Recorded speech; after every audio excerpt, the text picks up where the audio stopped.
Paul Redding with Compliancy Group here. I am here with Robert Serna today with Realtime Managed Services. We are here in beautiful, scenic, and a little bit hot San Antonio, Texas. Just wanted to check in with our partners here and see how things are going. Robert, thanks for joining us today, man. Oh, it's definitely been an interesting times, man. Very, very strange times. But as a business, we've been quite busy, especially March, April, helping a lot of customers take employees home. A lot of people setting up at home, and just securing those installations, making sure everybody can log in safely to their systems. March, April, by the time May was rolling around, we kind of had them settled, most of our client base, and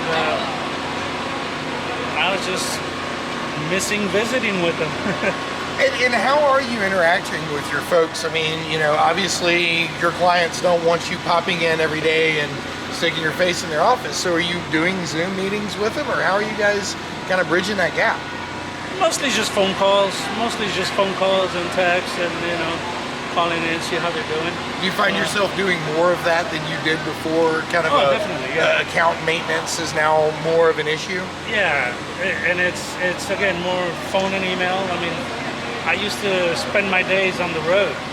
I'd drop off my kids at school and then grab a coffee at Starbucks, check an email, and then from there I'd hit the road and visit clients all day. And I haven't done that now since spring break or so.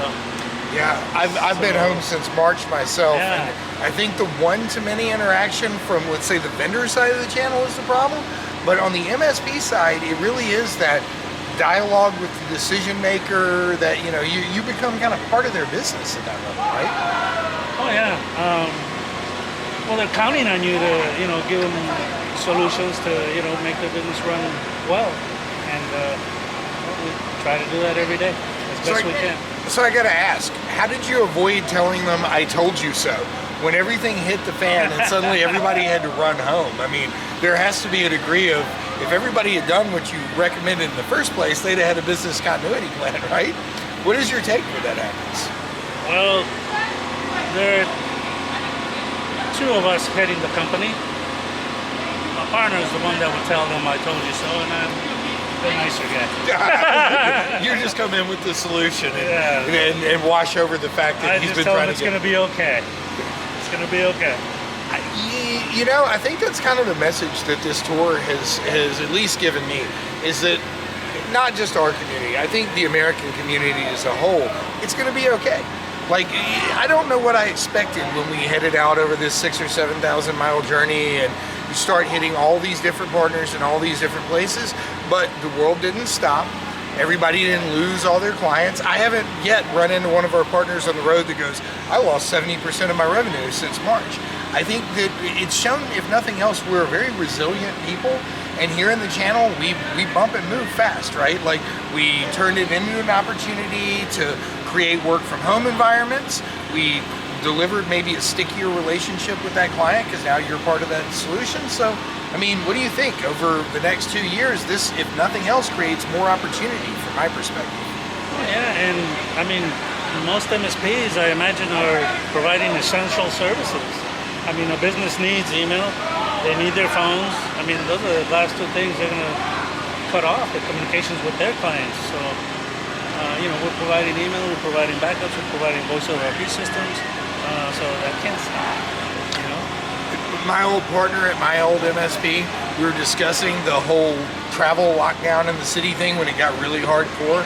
And he was driving to the office every day because he's kind of that essential cog in the wheel that without which it doesn't turn. You go, "What are you going to say if you get pulled over?" He goes, "I don't know where I start. If I were to explain how what I do is essential, where would I begin? With the manufacturing, with the medical, with the fact that I help 80% of these businesses just turn on their lights every day?" I mean, really, you're right. You guys are the thing that keeps it all turning. Yes, sir. I mean, yes, in a simple way, yes, we do, I think. Well, I want to thank you again for coming out today, joining us. I hope you had a good time. Absolutely. I think we will see you guys again. If nothing else happens, the whole community is in the channel side. We're all going to have to figure out new ways to come together. So it may be standing a few feet apart, but I promise you, we're going to see each other back in person again. Yes, sir. Mask up. Mask up. Ladies, gentlemen, we are Channel Strong. Robert, Channel thanks Strong. for coming.